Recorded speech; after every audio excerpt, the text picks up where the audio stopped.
अस्सलाम वालेकुम नाज़रीन, आप देख रहे हैं प्रोग्राम दो टोक। मैं हूं किरण नाज। प्लान ए में नाकामी के बाद अब हुकूमत जो है वो प्लान बी के साथ आ रही है मैदान में। मौलाना की जानिब से आंखें दिखाने पर अब नजरें काफी जो लग गई हैं वो इजाफी मखसूस नशिस्तों पर हैं। स्पीकर कौमी असम्बली के इलेक्शन कमीशन को खत के बाद असम्बली सेक्रेटेरिएट ने नई पार्टी पोजीशन जारी की है और इसमें पीटीआई की हिमायत याफ्ता 80 अरकान को सुन्नी इत्तेहाद काउंसिल का रुकन करार दिया गया है। गुज़िश्ता रोज़ स्पीकर अयाज सादिक ने इलेक्शन कमीशन को खत लिखा था कि पार्लियामेंट की जो खुद मुख्तारी है वो कायम रखते हुए इलेक्शन एक्ट के तहत मखसूस नशिस्तें अलॉट की जाएं। तो जिस रुकने पार्लियामेंट ने कागजात नामजदगी के साथ पार्टी सर्टिफिकेट नहीं दिया उन्हें आज़ाद तस्वुर किया जाए और जो आज़ाद अरकान किसी एक जमात का हिस्सा बन गए हैं उन्हें पार्टी तब्दील करने की इजाज़त नहीं दी जा सकती। मौलाना फजल रहमान आईनी तरमीम में हुकूमत का साथ देने के लिए तो तैयार है, लेकिन हुकूमती मुसव्वदे पर वोट देने से साफ इनकार कर रहे हैं। सुनिए। हंगामा खेज माहौल के बाद पहले अर्ज यहाँ से कर रहा हूँ। बड़ी गंभीर सूरत हाल थी वहाँ, आईनी तरामीम का चर्चा था। उस पर हमने ये मौक़िफ़ इख्तियार किया कि बजाय इसके कि हम शख्सियात को सामने रखते हुए आइन में तरमीम करें, क्यों न हम अदालती इस्लाहात की तरफ जाएं। हुकूमत किसी किस्म का मुसव्वदा देने के लिए आमादा नहीं हो रही। हर ऐसी तजवीज़ को हमने मुस्तरद कर दिया जो मफाद आम्मा के खिलाफ थी, बुनियादी इंसानी हकूक़ की नफ़ी कर रही थी। अदल इंसाफ मुहैया करने में सिर्फ हुकूमत को तहफ़्फ़ुज़ देना था। हम इत्तिफ़ाक़ राय चाहते हैं, पार्लियामेंट का काम यही है। बिलावल ने आपकी तजावीज़ से किस हद तक इत्तिफ़ाक़ किया है और कोई टाइम पीरियड भी तय हुआ है? उन्होंने भी काम शुरू कर दिया है और हमने भी काम शुरू कर दिया है। हफ्ता 10 दिन तो इसमें लग जाएंगे। मौलाना साहब क्या कह रहे हैं आपने सुन लिया नाज़रीन। जुडिशल पैकेज की इस गूंज में ना हुकूमत ने इंतहाई खामोशी के साथ सुप्रीम कोर्ट का प्रैक्टिस एंड प्रोसीजर तरमीमी ऑर्डिनेंस जारी कर दिया है। हुकूमत की जानिब से प्रैक्टिस एंड प्रोसीजर एक्ट के सेक्शन 3, सेक्शन 7A और 7B में तरमीम की गई है, जिसके तहत प्रैक्टिस एंड प्रोसीजर कमेटी में अब चीफ जस्टिस के अलावा 2 सीनियर जजेस के बजाय एक सीनियर तरीन जज और तीसरा रुकन चीफ जस्टिस का नामजद करदा जज होगा। सदर के दस्तखत के बाद सुप्रीम कोर्ट ने भी इस पर अमल दरामद का आगाज कर दिया है। चीफ जस्टिस ने जस्टिस मुनीब अख्तर की जगह जस्टिस अमीन को शामिल कर लिया है। अब यहाँ नाज़रीन ये सवाल बड़ा अहम है कि अचानक ऐसा क्या हो गया कि हुकूमत को बाकायदा तौर पर इस पर ऑर्डिनेंस जारी करना पड़ गया। हुकूमत ने पहले चीफ जस्टिस का इख्तियार कम किया, फिर अब खुद बढ़ा क्यों दिया है। इन्हीं तमाम अहम मौज़ूआत पर बात करने के लिए प्रोग्राम में आज मेरे इंतहाई मोअज़्ज़ज़ मेहमानों में पाकिस्तान तहरीक इंसाफ से लतीफ़ खोसा साहब साथ मौजूद होंगे, कामरान मुर्तज़ा साहब JUIF से मेरे साथ मौजूद होंगे। इसके साथ साथ हुकूमत से राना एहसान अफजल साहब आज प्रोग्राम में शिरकत करेंगे। लेकिन आगाज़ करूंगी मैं लतीफ़ खोसा साहब आपसे। बहुत शुक्रिया आपके वक्त का। सर, सबसे पहले ये फरमाइए कि सुप्रीम कोर्ट के फैसले के बाद सर पीटीआई पार्लिमानी पार्टी बनी, कल स्पीकर के खत और आज असेंबली सेक्रेटेरिएट के नोटिफिकेशन के बाद इसका वजूद फिर खत्म हो गया। सर, अब क्या हिकमत अमली होगी आपकी? और आप क्योंकि कानूनदान भी हैं तो ये भी बताएं कि ईसीपी हाउस के कस्टोडियन के अहकामात मानने का कितना पाबंद है सर? देखिए किरण फिलहाल इस तरीके से न किसी पार्टी को मुनहदम किया जा सकता है, न ही उनकी जो है आवाम के दिलों से और उनकी जो है धड़कनों से निकाला जा सकता है।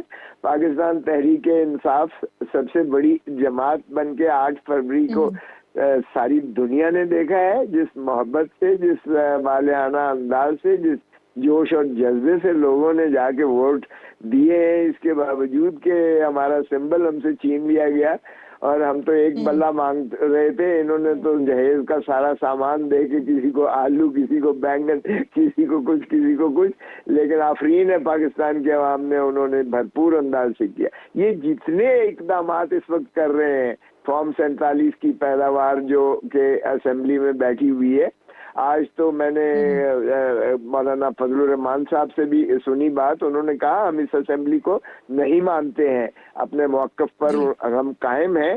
अगरचे वो बड़ा उन्होंने मस्बत एक अंदाज से इस हमारे ऊपर जो अजाब एक नाजिल होने जा रहा था ये आइन की तरमीम का, जिससे हमारी अदलिया को गुलाम बनाना मकसूद था इस हुकूमत का। बाकी चीजों पर तो कब्जा किया है इन्होंने, मैंडेट पर भी कब्जा किया, हुकूमत पे भी कब्जा किया, मुल्क पे भी कब्जा किया, बाकी अदलिया रह गई थी उस पे भी कब्जा करने जा रहे थे। ये तो खैर इस वक्त टल गया, लेकिन आपने ठीक कहा कि इन्होंने जो है वो सुप्रीम कोर्ट की तज़हीक करते हुए, और ये इनका वतीरा है मुस्लिम लीग नून जब भी आई है हुकूमत में, इन्होंने इलेक्शन कमीशन को भी अपनी बाजी और लौंडी बना लिया है। मैं कह रहा हूँ, मैं नहीं कह रहा हूँ, आपको किसने कहा है कि आप कह रही हैं? इन्होंने तो हमले भी करवाए, इन्होंने चमक की रीत भी डाली, इन्होंने अदालत को दोलख भी किया, इन्होंने चीफ जस्टिस के खिलाफ साजिश भी की, और फिर जो हर्जा गोई की है माशाल्लाह उसकी तो मिसाल मिलती नहीं है। लेकिन अब ये जो मजमूम काविश थी कि सीनियर मोस्ट, सर आप मुझे बताइए ना, क्योंकि मैं कानूनी पहलू भी आप बिल्कुल एक जो एक जज्बा है पीटीआई का, आप उस जज्बे के तहत तो बात करें, लेकिन बहैसियत माहिर कानून और आप इन असेंबली के मामलात को, जितने आप सीनियर हैं, जितने आप पुराने हैं, तो आपसे बेहतर कोई नहीं जानता सर। तो मुझे ये बताइए कि ये जो अब ये असेंबली सेक्रेटेरिएट का नोटिफिकेशन आ गया, उसके बाद की क्या पोजीशन होगी सर? मैं ये पूछ रही हूँ कि क्या election commission of Pakistan house के कस्टोडियन के अहकामात मानने का कितना पाबंद है? मैं ये पूछ रही हूँ आपसे सर। ऑर्डर तो हो गया, अब उसने तो मान लिया है। आपको किसने कहा? इलेक्शन कमीशन ने मान लिया है। हमें उन्होंने जो है सुप्रीम कोर्ट की जो तामील करते हुए अहकामात की 39 लोगों का जो नोटिफिकेशन उन्होंने किया था कि ये पीटीआई के हैं, उनको भी उन्होंने वापस जो है सुन्नी इत्तेहाद काउंसिल के क्या होगी सर? 41 उनको भी क्या होगी सर? हमारी हिकमत अमली बड़ी वाज़ेह है। हम अदालत की तौहीन अदालत का इनको जो है सारों को उसमें ठहराएंगे। बिल्कुल ये मुर्तकिब है, ये रिट्रोस्पेक्टिविटी नहीं दे सकते हैं, ना इस तरीके से तज़हीक कर सकते हैं। और जब खुसूसन इलेक्शन कमीशन ने वजाहत मांगी थी और उस वजाहत के जवाब में उन 8 जज साहिबान ने 2 टोक लिखा था कि आप जिम्मेवार होंगे, इनके नताइज भी आपको भुगतने पड़ेंगे, क्योंकि आप इस मामले को अदालत लेके जा रहे हैं सर? नहीं, मैं क्या लेके जाऊंगा? अदालत ने अपनी इज्जत भी तो बकार, और उन्होंने अपने अमलदारी भी तो करवानी है। उनके पास ऑलरेडी मौजूद है, इनकी रिव्यू भी मौजूद है। आप जरा देखें तो सही, ये जिस तसादम की तरफ लेकर जा रहे हैं मुल्क को, ये जो है अदलिया के साथ जो है तसादम डायरेक्ट इन क्लैश आ रहा है। इन्होंने पहले ये समझा है कि ये शायद बंदियाल की अदालत है, और उसमें इन्होंने तकरीबकारी करके 14 मई को इलेक्शन होने की वही एग्जैक्टली वो रेप्लिका इन्होंने किया है कि पार्लियामान पर डालने की कोशिश की है और इलेक्शन कमीशन को इस्तेमाल किया है। लेकिन आप खातिर जमा रखें, ये सुप्रीम कोर्ट माशाअल्लाह आप देखें कि 11 जज साहिबान ने कहा कि पीटीआई एक जमात है, और हमारी तशरीह और जो है आइन की तज़हीक की गई है, और 11 जज बशमूल काजी फाइज ईसा साहब ने ये पाकिस्तान तहरीक इंसाफ को बतौर सियासी जमात तस्लीम करते हुए। सर मुझे ये बताइए, मुझे यानी आपका कोई इरादा नहीं है, क्योंकि ये मामला अदालत में ही चल रहा है, तो आप ये समझते हैं कि अदालत खुद ही इस मामले को देखेगी कि जो उनकी तरफ से हुक्म दिया गया था उस पर अमल दरामद क्यों नहीं हुआ? Got it sir. सर मुझे बताइए, जो इजाफी नशिस्तें आप कह रहे हैं कि इलेक्शन कमीशन पाबंद कितना होगा, बल्कि वो तो अमल कर चुका है, तो सर ये जो मखसूस नशिस्तें हैं ये तकसीम की गई थी, उसमें ऑब्वियसली जेएवाई को भी हिस्सा मिला था। अब अगर दोबारा ऐसा हो रहा है या होता है तो क्या, क्योंकि पार्लियामेंट में तो आप दोनों साथ चलने का इशारा दे चुके हैं ना, बात कर चुके हैं, तो अब क्या आप जेयूआईएफ से मुतालबा करेंगे कि वो उन नशिस्तों से दस्तबरदार हो? नहीं, हमें क्या जरूरत है करने की? ये देखिए, हमारी नशिस्तें प्रोपोर्शनल रिप्रेजेंटेशन की बात है। हमें ना भी मिले तो किसी और जमात को नहीं मिल सकती कि उन्होंने अपनी निस्बतन प्रोपोर्शनल रिप्रेजेंटेशन उन्होंने अपनी लेनी है, तो उनकी प्रोपोर्शनल रिप्रेजेंटेशन हमारे महरूम करने से उनकी कैसे बढ़ जाती है? ये तो सरीहन किसी भी मंतक पर ये ना आइन के जो है मुताबिक हो सकेगा और ना ही ये मुमकिन है। जो उन्होंने पहले किया था उसको सुप्रीम कोर्ट सेटिस्फाइड कर चुकी है।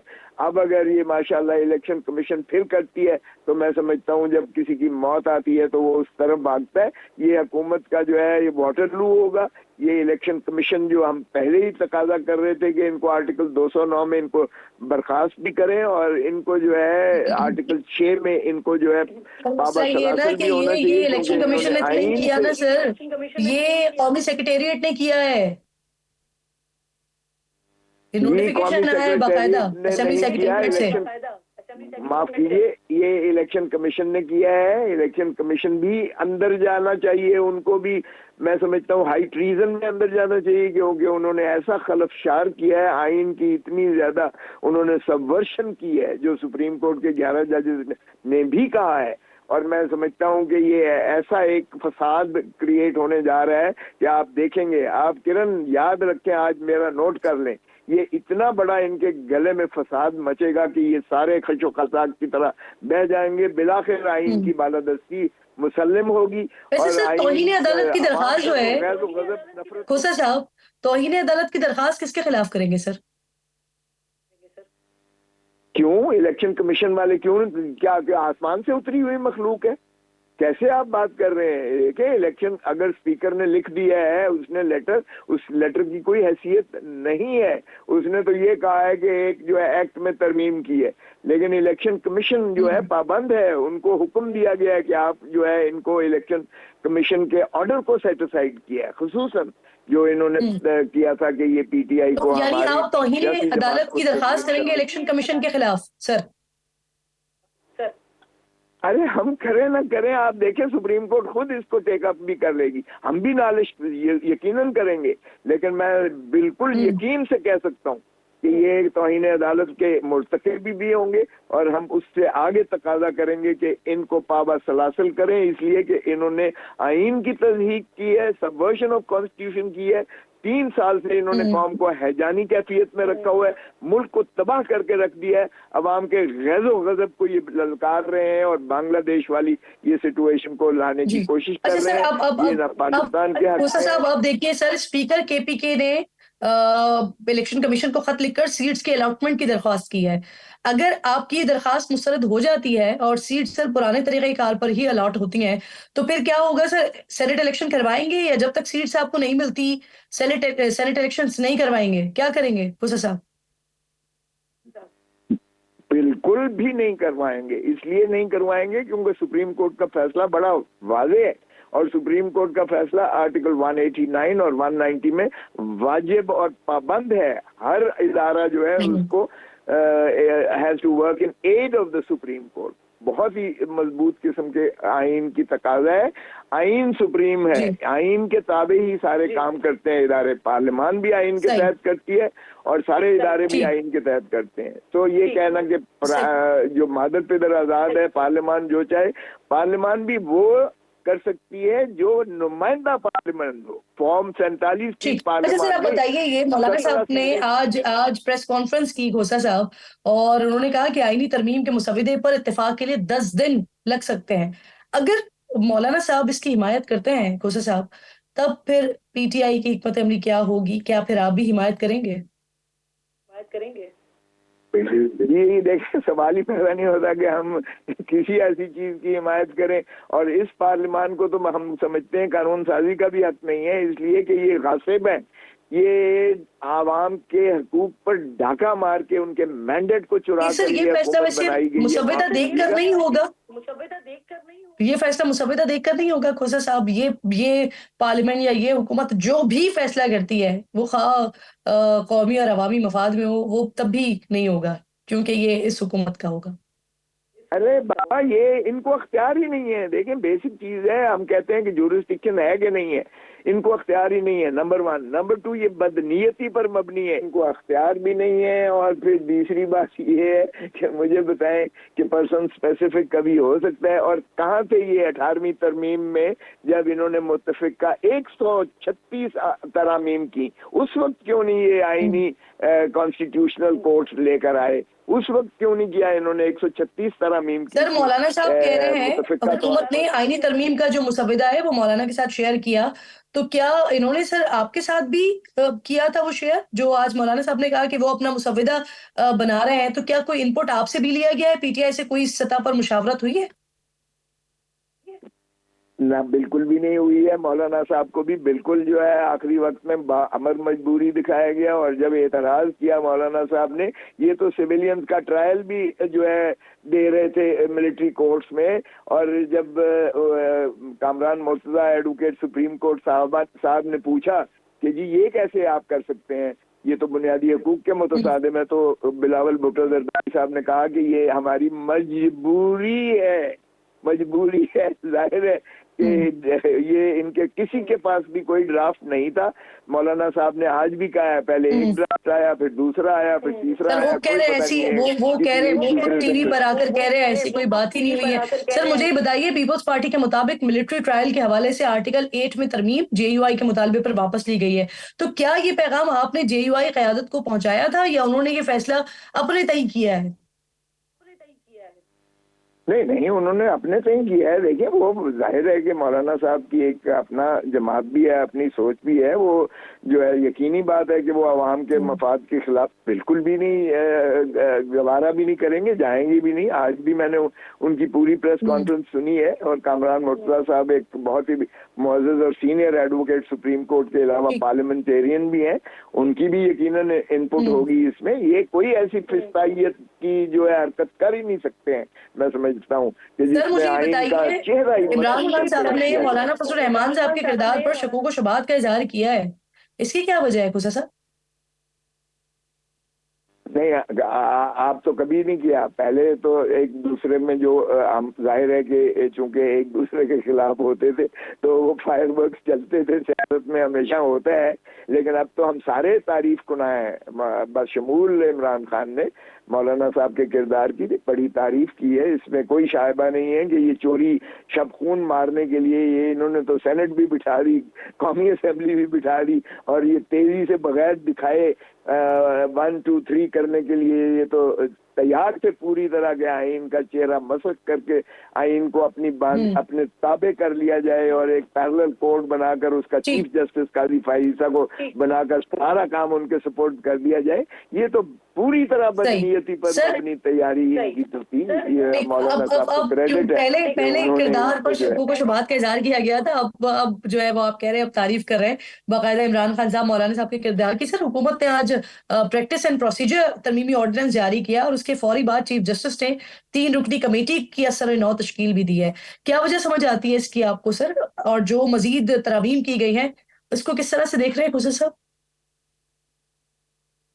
देखिए, ये जाहिर है कि चूंकि उधर नाकामी हुई और उधर इनकी बहुत बड़ी सुबकी हुई, एक पूरा हफ्ता इन्होंने कौम को जिस तरीके से अजाब में डाले रखा, और जब ये हुआ तो अब इन्होंने इस तरीके से कोशिश की कि नंबर 1 हमारी ये जो मखसूस नशिस्तें ले लें ताकि वो 23 इनके पास आ जाए, ताकि मौलाना साहब की भी दोबारा मिन्नत ना करना पड़े, नंबर 1। नंबर 2, इन्होंने कहा कि फिर मनपसंद बेंचेस बनाने के लिए प्रैक्टिस एंड प्रोसीजर एक्ट को जिसे काजी फाइज ईसा साहब की सरबराही में जिसे इन्होंने अपहोल्ड किया उन्होंने, और 3 सीनियर जजेस के जिम्मे आया कि वो 186 जो 184(3) की पिटिशन जो डायरेक्ट होंगी वो उस पर बेंच बनाएंगे। अब इन्होंने उसको रिवर्स करके कोशिश की है कि काजी फाइज साहब ही को एम्पावर किया। मेरे पास वक्त बिल्कुल शॉर्ट है, मुझे सिर्फ ये बता दें, अली अमीन गंडापुर साहब ने कुछ हिदायत की है, शायद सुना है, जलसे में क्रेन्स और भारी मशीनरी के साथ जाने का। सर क्या प्लान कर रहे हैं आप लोग कल के जलसे के लिए?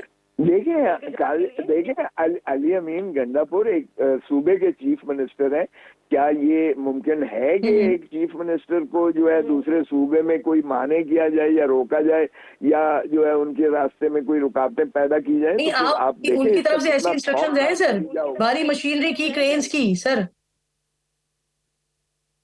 नहीं बाबा, देखें, अगर वो अपना जो है अपना एंटावरेज लेकर आते हैं, अपने जो है काफिले के साथ आते हैं, अपना जो है जाहिर है कि वो आएंगे, अपना तैयारी करके आएंगे।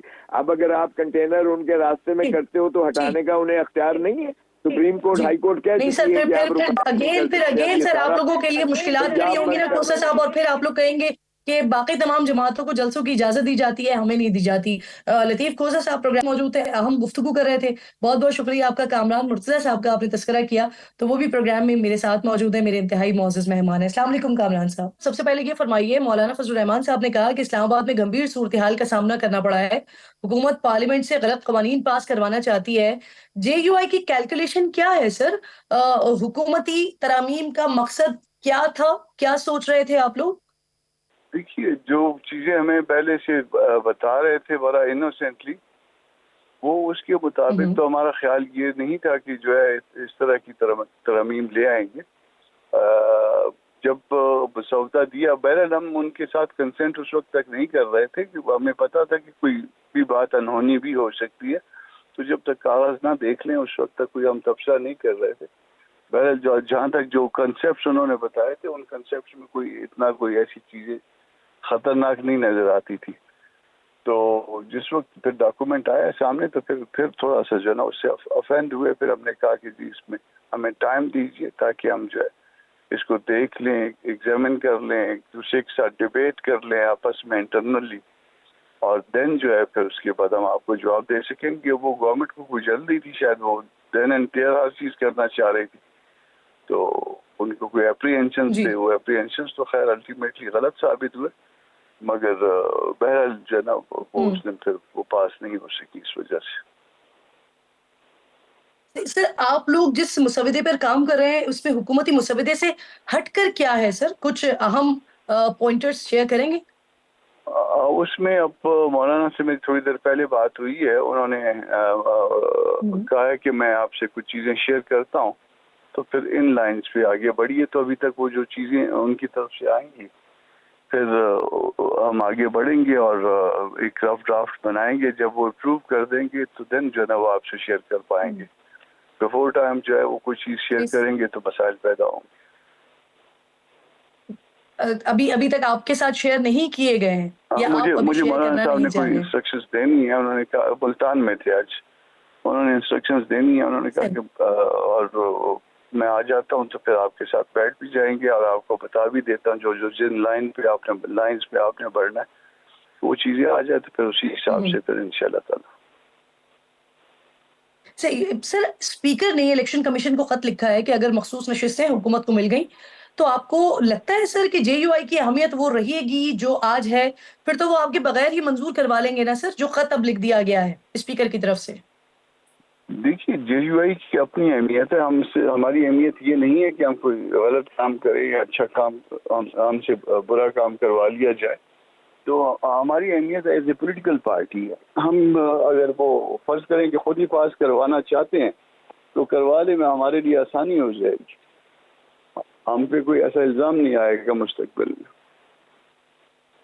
सही। सर, JUI के इंट्रा पार्टी इलेक्शन का मामला इस वक्त फिर उठ गया है। रिमार्क्स जो आए वो भी बड़े सख्त हैं, इंतखाबी निशान भी लिया जा सकता है। इस सारे मामले की टाइमिंग जो है उस पर बड़े सवाल उठ रहे हैं।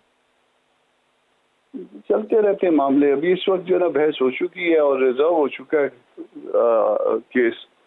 तो जब कोई अदालती या नीम अदालती मामला हो और उसमें मामला जो है ना वो रिजर्व हो जाए, तो फिर जो है उसके ऊपर तबसरा करना जो है बाज़ औक़ात जो है मुनासिब नहीं होता। इसलिए फैसला आने दीजिए, फिर देखते हैं। बिलावल भुट्टो ने कल कहा कि नून लीग वालों ने उन्हें बताया कि जो मुजव्वज़ा आईनी तरामीम है, इस पर ऑपोजिशन वाले उन्हें धोखा दे रहे हैं। ऑपोजिशन नहीं चाहती कि हुकूमत सही तरीके से आईन साजी करे। सर, बिलावल भुट्टो तो ऑपोजिशन में सिर्फ मौलाना फजल रहमान साहब से मिले हैं, तो इसके अलावा वो किसकी तरफ इशारा कर रहे हैं? मुझे नहीं पता भी। ये तो बात बिलावल भुट्टो साहब से पूछिए ना। बिलावल भुट्टो साहब से मुतालिक सवाल पूछेंगे, मैं कोई जवाब दे दूंगा, फिर उनकी तरफ से कोई और जवाब आ जाएगा, फिर दो पार्टीज के दरमियान टेंशन क्रिएट हो जाएगी। तो इसलिए जो चीज़ बिलावल भुट्टो साहब से मुतालिक है वो उनसे पूछ लीजिए आप ना। जी, क्रूशल टाइम है तो इस वजह से बयान दर बयान नहीं करना चाह रहे हैं। बहुत शुक्रिया आपका। कामरान मुर्तज़ा साहब प्रोग्राम में साथ मौजूद थे। एक छोटा सा ब्रेक लीजिए, ब्रेक के बाद वापस आते हैं तो राना एहसान अफजल साहब, कोऑर्डिनेटर टू प्राइम मिनिस्टर, साथ मौजूद होंगे, उनसे बात करें। प्रोग्राम में एक बार फिर आपको खुशामदीद कहती हूँ। राना एहसान अफजल साहब मुझे ज्वाइन कर चुके हैं, बहुत शुक्रिया। अस्सलाम वालेकुम राना साहब। सर, सबसे पहले ये फरमाइए, स्पीकर साहब ने कल इलेक्शन कमीशन को खत लिख दिया आज सेक्रेटेरिएट की तरफ से नई पार्टी पोजीशन भी आ गई सामने। इलेक्शन कमीशन के इजलास से भी खबरें हैं कि उन्हें सुप्रीम कोर्ट के हुक्म पर अमल न करने के मशवरे दिए गए हैं। तो फिर क्या इम्कान है सर कि पीर को इलेक्शन कमीशन मखसूस नशिस्तें फिर से उन्हें ही दे देगा जिनके पास थी? बिस्मिल्लाहिर्रहमानिर्रहीम। देखिए, ये तो हमें पीर तक इंतज़ार करना पड़ेगा कि वो क्या हुक्मनामा जो है वो जारी करते हैं। इलेक्शन कमीशन जो है आईनी तौर पे आज़ाद अदारा है, तो वो क्या जारी करेगा वो तो पीर तक हमें इंतज़ार करना पड़ेगा। लेकिन बिल्कुल जो स्पीकर ने किया है, उन्होंने पार्लियामेंट की बालादस्ती को कायम किया है, और ऐसे नहीं हो सकता कि आप जो है वो कानून का तशरीह करने का जो आईनी मैंडेट आपको मिला है कॉन्स्टिट्यूशन के मुताबिक सुप्रीम कोर्ट को, वो उसको अमेंड करे या कॉन्स्टिट्यूशन को क्रिएट करे। तो मैं समझता हूँ कि स्पीकर ने अगर ये जो है वो स्टैंड लिया है तो उसको सबको सपोर्ट करना चाहिए। पार्लियामेंट की बालादस्ती को वो सपोर्ट कर रहे हैं, और ये इस तरह के फैसले, जिस तरह 63A की जो तशरीह की गई, और फिर ये जो अभी जो PTI को जो है वो SIFC में जहाँ लोगों ने हल्फ दिए, उन्होंने हल्फनामे जमा कराए, उन्होंने उसको ज्वाइन किया जमात को बग़ैर किसी डिमांड के। आप उनको जो है वो पहले आप आज़ाद कर दें, फिर PTI में शमूलियत जो है वो करा दें उनकी, और ये बिल्कुल ही ऐसा मामला था कि जो काम किया वो बिल्कुल ठीक किया। जजेस पे शामिल थे सर जिन्होंने 39 अराकीन को तहरीक इंसाफ का करार दिया था। उस वक्त आप उनके फैसले की तारीफ कर रहे थे और बाकी 8 जजेस पर तनकीद कर रहे थे, लेकिन अब आप 11 जजेस बशमूल चीफ जस्टिस के फैसले को भी गैर आईनी करार दे रहे हैं। राणा साहब, देखिए, बड़ी सिंपल सी बात है ना। एक तो जो चीज़ एक जमात ना वो पिटिशनर थी, ना उन्होंने वो डिमांड की, ना ये किसी की डिमांड थी कि PTI को वो नशिस्तें, मखसूस नशिस्तें दी जाएं। ये तो SIFC का केस था सारा। और आप कैसे कर सकते हैं कि आप जो ने अपनी टिकट्स नहीं जमा कराए आप उनको सीटें दे दें, जिन्होंने लिस्टें नहीं जमा कराई आप उनको सीटें दे दें। एक तरफ आपको 63A थी जहां आइन कह रहा था कि अगर आप फ्लोर क्रॉसिंग करते हैं तो आपका वोट काउंट होगा, लेकिन फिर आपके ऊपर कार्रवाई होगी, और फिर आपको जो है वो अदालत से, और उस वक्त उसको कानून को तब्दील करके कहा गया कि ना आपका वोट काउंट होगा और आपकी सीटें भी आपसे खाली कराई जाएंगी, और पंजाब हुकूमत को गिरा दिया गया। उस वक्त पूरी एक हुकूमत गिरा दी गई, और फिर जो है उसके बाद आपने वहां इलेक्शन भी कराए। तो वो, और दूसरी तरफ आज आप कह रहे हैं कि जो चीज़ मांगी भी नहीं PTI ने, वो हम उनको जो है वो उनको झोली में जाके रख देते हैं। जो चीज़ ना मांगी गई, ना टिकटें जमा कराई गई, ना लिस्टें जमा कराई गई, और आप कह रहे हैं जी ये PTI को सीटें दे दें, जो कि जो है सरासर जिस तरह 63A में आइन को क्रिएट किया गया, रीराइट किया गया, इसी तरह यहाँ इस फैसले से भी रीराइट किया गया। तो इम्प्लीमेंटेबल, अगर इलेक्शन कमीशन आपको सरनशिस्त दे देता है तो फिर मौलाना साहब की तो जरूरत खत्म हो जाएगी ना सर। तो क्या फिर हुकूमत जो है वो मौलाना साहब को एतमाद में लिए बगैर ही तरमीम मंजूर करवा लेगी? ये देखें, इलेक्शन कमीशन जब चीज़ होगी तो इस पे हम कमेंट कर सकते हैं कि हमें तो नहीं पता ऐसा होना जा रहा है या नहीं होने जा रहा। तो ये तो बिल्कुल बात ये है कि जो बिल पेश किया गया पार्लियामेंट के ज़रिए कि जिसके अंदर ये बताया गया कि जो इलेक्शन एक्ट जो इस फैसले को जिस तरीके से रिवर्स किया गया, ये जो अदालत से आया रिजर्व सीट के हवाले से, तो इसमें पार्लियामेंट ने अपना जो है वो लेजिस्लेशन की है, और मैं समझता हूं कि इलेक्शन कमीशन को उसके मुताबिक चलना चाहिए। लेकिन इलेक्शन कमीशन क्या करता है उसके ऊपर हम कैसे कमेंट कर सकते हैं? तो करना होगा कि क्या फैसला आता है तो फिर इसके ऊपर बातचीत की जा सकती है। मौलाना साहब के साथ हम एंगेजमेंट कर रहे हैं। मौलाना साहब को बिल्कुल हम समझते हैं कि जो जुडिशरी का जो रिफॉर्म का पैकेज है उसको सपोर्ट करना चाहिए। हमारी जो जमात है, हमारी जो गवर्नमेंट है, वो उनके साथ आज भी राब्ते में है, कल भी राब्ते में होगी, और ये तो हम लार्जर कंसेंसस की तरफ तो बढ़ रहे हैं ना। तो हम तो कोशिश कर रहे हैं कि हम सबको साथ लेके चलें।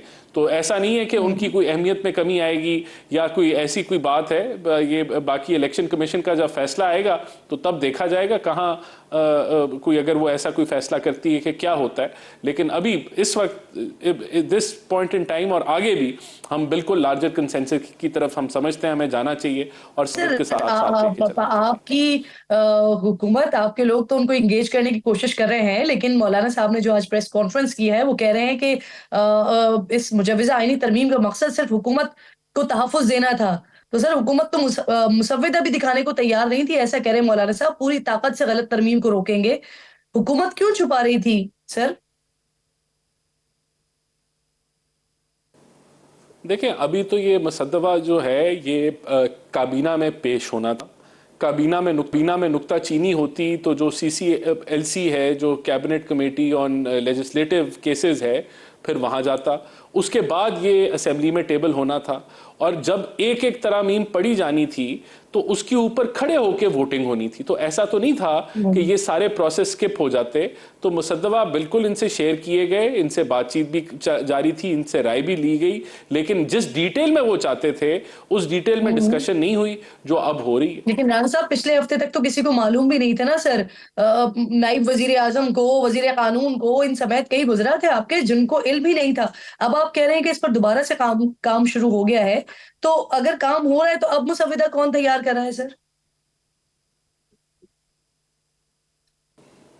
देखें, पहले भी ये जिम्मेदारी जो है फेडरल मिनिस्टर फॉर लॉ को दी गई थी और उनकी जो वजारत है वो इसके ऊपर काम कर रही थी और वो मुख्तलिफ लोगों से मुशावरत में थी। वो पीपल्स पार्टी के साथ भी मुशावरत में थी, वो MQM के साथ भी मुशावरत में थी, वो JUIF के साथ भी उनसे राय ले रही थी। हर एक से हम राय ले रहे थे कि क्या होना चाहिए, कैसी चीज़ें होनी चाहिए।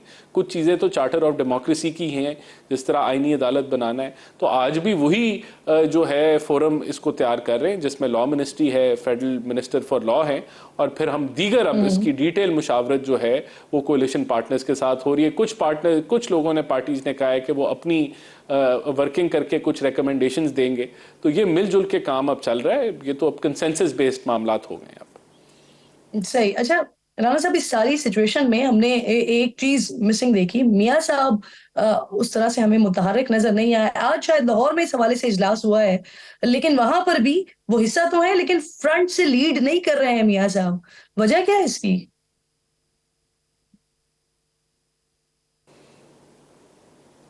ये देखें, बात ये कि मियां नवाज शरीफ साहब जो हैं वो हमारे कायद हैं। उनकी राय हमेशा उसका वज़न सबसे ज़्यादा होता है, बल्कि प्राइम मिनिस्टर ख़ुद उनसे मुशावरत भी करते हैं और अगर उनकी कोई गाइडेंस हो तो वो मनोमन फॉलो होती है। लेकिन क्योंकि वो कैबिनेट का हिस्सा नहीं है और ये लॉ मिनिस्ट्री जो है वो इसके ऊपर काम कर रही थी, ऐसा नहीं है कि उनसे चीज़ें शेयर नहीं की गई। अब आगे भी की जाएंगी, आगे भी उनसे मशवरे लिए जाएंगे, लेकिन वो ऑब्वियसली क्योंकि काबीना के मिनिस्ट्री इसके ऊपर काम कर रही है और फेडरल मिनिस्टर काम कर रहे हैं, तो वो जो है और कोalition पार्टनर से भी वो राय ले रहे हैं, तो जहां ज़रूरत पड़ी उनसे गाइडेंस ले ली जाएगी। राना साहब, एक्सटेंशन से रिलेटेड जो कुछ था इस तरमीम में, मियां साहब की रजामंदी शामिल थी उसमें?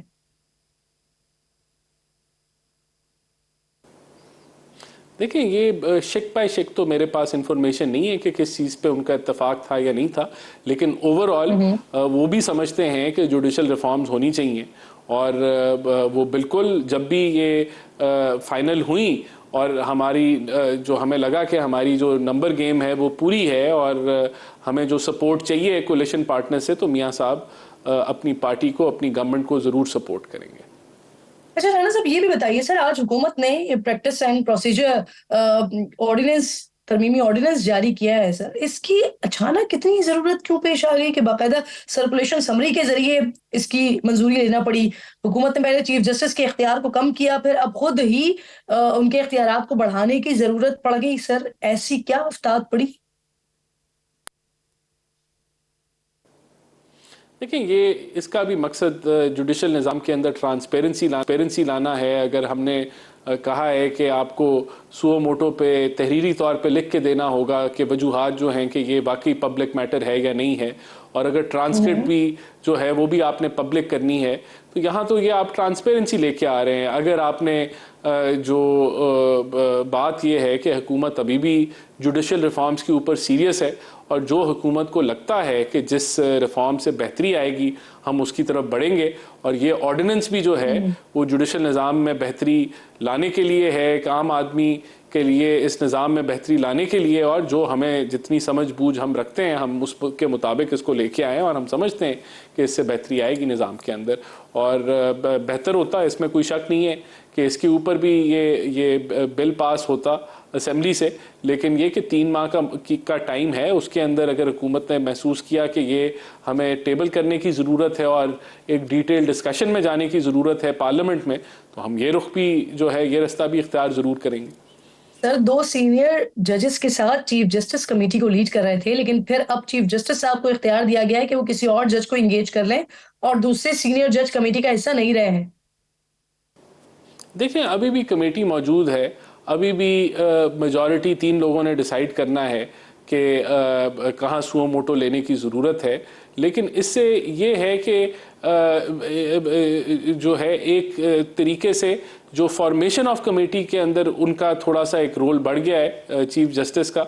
हम समझते हैं कि जो बड़ी रिफॉर्म्स आएंगी उनमें इन सारी चीज़ों को बड़ी डिटेल में लाया जाएगा, लेकिन इससे भी जो रनिंग ऑफ सुप्रीम कोर्ट है उसमें बेहतरी आएगी। बहुत शुक्रिया राना एहसान अफजल साहब, प्रोग्राम में आप साथ मौजूद थे। क्विकली नाजरीन आगे बढ़ते हैं। पाकिस्तान तहरीक इंसाफ जो है वो जलसा करने जा रही है 21 को लाहौर में मीनार पाकिस्तान पर, और अगर आप सोशल मीडिया देखते हैं तो वहाँ तो पाकिस्तान तहरीक इंसाफ के जो सोशल मीडिया वॉरियर हैं वो तो बहुत ज़्यादा एक्टिव नज़र आ रहे हैं। इनफैक्ट बानिए PTI की तरफ से भी वज़ीर आला KPK को ये तक कह दिया गया कि आपने रुकना नहीं है, अगर आपकी हुकूमत भी जाती है तो चली जाए लेकिन आपने रुकना नहीं है। अब कुछ इत्तलात और कुछ ऐसी खबरें मौसूल हुई हैं कि गालिबन लाहौर की इजाज़त PTI को मिल गई है। तो इस पर बात करने के लिए सदर PTI लाहौर शेख इम्तियाज महमूद साहब मुझे प्रोग्राम में ज्वाइन कर रहे हैं।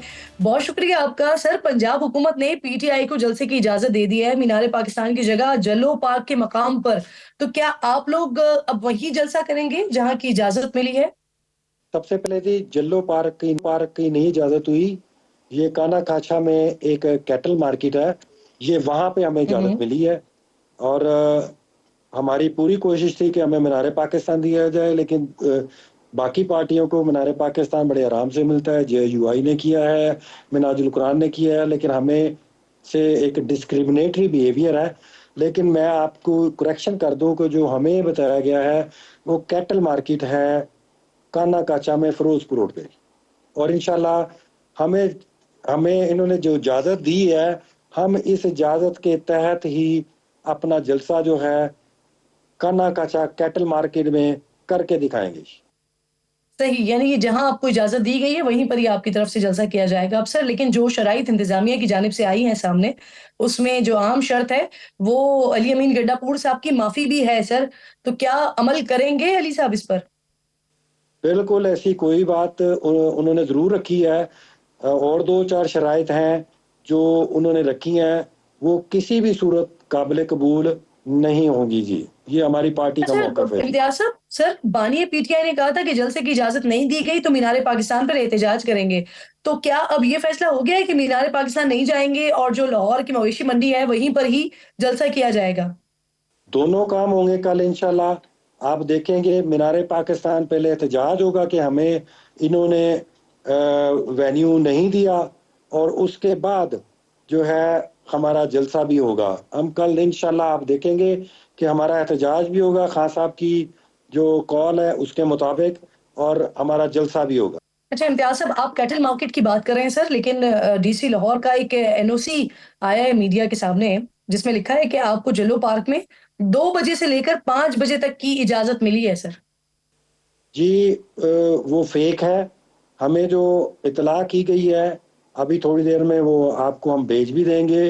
वो हमारी मवेशी मंडी है काना काचा के करीब फिरोजपुर रोड और मोटरवे के करीब जी, सोलिंग रोड के करीब। अच्छा सर मुझे बताइए, लाहौर में इस वक्त तैयारी कैसी है आपकी? और पुलिस भी ऑब्वियसली बड़ी एक्टिव दिखाई दे रही है, तो क्या कारकुनान की गिरफ्तारियां भी हुई है? इस वक्त तक जो मेरी इतलात के मुताबिक है वो 100 से ज्यादा कारकुन गिरफ्तार हुए हैं, और हमारे जो गुलाम मोहिउद्दीन दीवान साहब, अफजाल पाहट साहब, ये जो मेन हमारे लोग हैं उनमें से 2 ये भी गिरफ्तार हुए हैं, असगर गुजर साहब भी गिरफ्तार हुए हैं। सही, आप कह रहे हैं गिरफ्तारियां भी हो रही हैं, पुलिस बहुत एक्टिव दिखाई दे रही है लाहौर। बहुत शुक्रिया आपका शेख इम्तियाज महमूद साहब प्रोग्राम में साथ मौजूद थे। आप कह रहे हैं कि एक कैटल मार्केट की इजाज़त मिली है और कल वहीं जलसा होगा, जबकि इसके साथ साथ इमरान खान साहब ने जो कहा था कि मीनार पाकिस्तान पर अगर जलसे की इजाज़त नहीं मिलती है तो फिर मीनार पाकिस्तान पर धरना दिया जाएगा या एहतजाज किया जाएगा। तो आप कह रहे हैं कि दोनों चीज़ें कल साथ साथ होंगी और अली अमीन गंडापुर साहब से जो माफ़ी का मुतालबा किया गया है, जो शराइत रखी गई हैं, तो आप कह रहे हैं कि इस तरह की ना कोई बात हुई है और ना इस पर आप लोगों की तरफ से अमल किया जाएगा। 2 से 5 बजे तक का जो वक्त दिया गया है, तो पीटीआई को भी वैसे कोशिश करनी चाहिए कि जो इंस्ट्रक्शंस मिली हैं उसको फॉलो करते हुए आगे अपने जलसे करते जाएं और हुकूमत भी कुछ स्पेस पीटीआई को भी दे, जैसे बाकी जमातों के लिए होती हैं। इम्तियाज साहब, एक बार फिर आपका बेहद शुक्रिया। वक्त ख़त्म हो गया, इंशाल्लाह नाज़रीन से मुलाकात होगी कल। अपना और अपने मुल्क का खास ख्याल रखिए, फ़लस्तीन को अपनी दुआओं में याद रखिए। अल्लाह ने के बाद।